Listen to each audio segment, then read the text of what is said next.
So Pakistan's political crisis is only getting deeper as thousands of people have stormed the capital of Islamabad. These are supporters of former Prime Minister Imran Khan and his party, the Pakistan Tehreek-e-Insaf.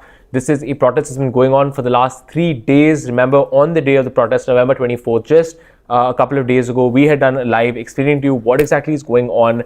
We talked about how these are protesters, thousands of them, who have decided to march on the nation's capital, put pressure on the country's political establishment, run, of course, by the government of Prime Minister Shehbaz Sharif, to put pressure on them and to gain really 3 things is what these protesters want. They want the release of Imran Khan. They want an acknowledgement and reversal of the February 2024 election, general election in Pakistan, which they believe to be rigged and which much of the international community also believes to have been rigged against the Pakistan Tehreek-e-Insaf led by Imran Khan. And they also want the removal of the 26th constitutional amendment of the Constitution of Pakistan. This is an amendment that gives the government a significant amount of power to appoint judges in the superior courts of Pakistan. So these are 3 changes that they are asking for, really, really important and widespread changes that these protesters are asking for. They had made these demands and made their march on 24th November. This is a protest that has been roiling Pakistan for the last couple of days, and the news we're hitting you with now is that many of them have reached Islamabad, thousands and thousands of them. We have those visuals playing out for you right now on screen. Many of them have reached. Almost 4,000 protesters have already been arrested by Pakistan's security forces, but many of them have actually gotten into Islamabad. In fact, so far into Islamabad that one of their main goals was to hold a demonstration at D Chowk, which is in the capital of Islamabad. It is very close to the nation's parliament and its real political institutions. The only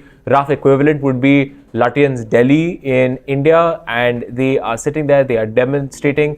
There are visuals that have come out right now of the situation in Islamabad at this point in time, where there are containers put up stopping people from getting into the city. Those barricades have been breached. Security forces are out. We had sort of talked about how there are more than 20,000 police personnel that were deployed in the city of Islamabad, around the city of Islamabad, to stop protesters from getting there. Those security measures have not worked. The government at the time also tried to put pressure on the protesters by suspending internet services, making communication much harder, putting in draconian security measures like Section 144, which is something, by the way, that India also has. So it's one of those colonial relics that governments on both sides use. But they tried literally every trick in the book, and they were unable to stop these protesters from breaching their way into Islamabad. This has now become a political crisis for Pakistan's government. But what we're seeing now is there's some visuals that have come out as well of protesters actually having reached D Chowk. There are containers that you use to ship goods from one part of the country to the other. They've been set up to restrict access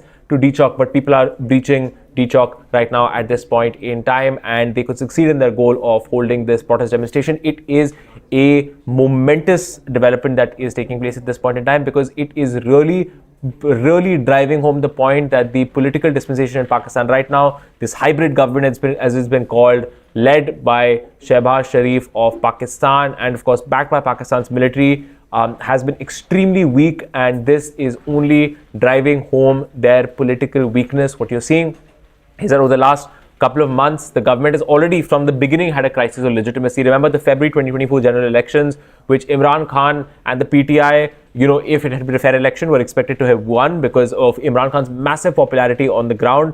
But unfortunately, those elections were rigged, and what you have now is a rigged government that has suffered a crisis of political legitimacy, where people don't believe that they won the elections fairly. That's been a massive problem. And there are also major policy failures by the government. The inflation has been a major problem. The economy has not recovered. There have been natural disasters. Pakistan has suffered from crisis after crisis, and there seems very little respite in sight for the country of Pakistan. The government, therefore, is significantly unpopular. It is seen as illegitimate. It has jailed Imran Khan on a number of cases and has tried to break apart his party, the Pakistan Tehreek-e-Insaf, yet Imran Khan has fought.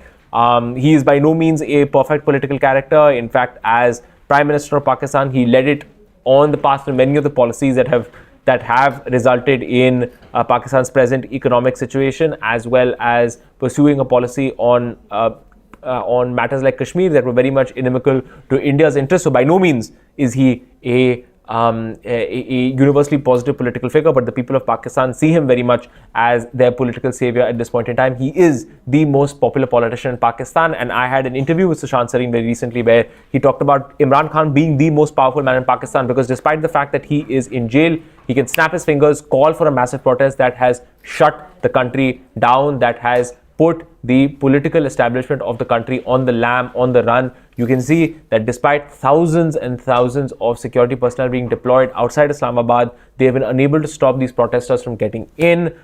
Therefore, they are undercutting really the last vestige of control that Pakistan's government has, which is essentially its use of force, because the security establishment as well as the military is backing the present government, and therefore this is a bad look for an already weak government led by Shehbaz Sharif. So that is what you're seeing right now, these visuals in front of you of protesters defying orders by the Pakistan government to stay at home, to not participate in these protests. They have decided to participate in these protests anyway. These are extraordinary visuals. People on inflatable lifeboats, some of the visuals that I've seen coming in on Twitter from Pakistani journalists and commentators, of people on lifeboats literally paddling through bodies of water to get past security barricades and to make their way to Islamabad, jumping over containers and so on and so forth, literally making ropes out of the pattas and trying to climb up over containers to get to D Chowk in Islamabad. So really extraordinary figures that you're seeing, measures that you're seeing at this point in time, despite the authorities imposing really a security lockdown, internet blackouts, massive barricading of major roads into the capital. It hasn't worked, and that is a situation that we have right now. Pakistan's Interior Minister Mohsin Naqvi has said that protesters who get into Islamabad will face extreme measures, but that's what we're also seeing right now. There are videos surfacing on the internet of security forces firing on protesters, reports of deaths as well that are taking place right now of protesters. Lots of visuals of security personnel at this point in time firing on protesters, taking lives, which is obviously not going to help the position of the security forces as well when it comes to their popularity or their view of the people. But what you're seeing is Imran Khan's wife Bushra Bibi, as well as the chief minister of the Khyber Pakhtunkhwa province, KP province as it's often known, where Imran Khan's PTI is still in power. They have been leading a convoy into Islamabad. It has achieved a great deal of success so far, this political movement. What we're going to try and do is we're going to try and get you some voices from Pakistan. We've already had Sushant Sareen, of course, one of India's preeminent watchers of Pakistan, weigh in just a couple of days ago. You were all kind enough to watch that interview. We'd be happy if you could watch that as well, sort of laying out what the political stakes are for this government in Pakistan. Sushant Sareen was very clear that when Imran Khan was removed from power in 2022, he, as well as several other observers of Pakistan, had him down for the count. But he has fought, and he seems to be in a position now where he could be putting significant pressure on the military as well as the Pakistan government. But he has made some absolutely maximalist demands, like, for example, a reversal of the February 2024 elections, which for the Pakistani establishment will be very, very difficult to do. But also, of course, what Sushant Sareen also pointed out was that as a political figure, what Imran Khan has been able to achieve is to divide all the institutions that you see as part of the Pakistani establishment, whether you talk about the military, the judiciary, the political class, the Punjabi upper middle class that has long been the backbone and really the creator of Pakistan's establishment. All of them have been bitterly divided between those who support Khan and those who don't. He is probably the singularly most important politician in Pakistan right now. And in dividing the establishment, he has, in the eyes of many Pakistanis, given them a genuine chance at reform. Will he live to justify those hopes for reform? We don't know. At this point in time, we don't even know what the days forward are going to bring for Pakistan in terms of the government. Will this trigger some sort of collapse within Pakistan's government? Will the military step in? How will it step in?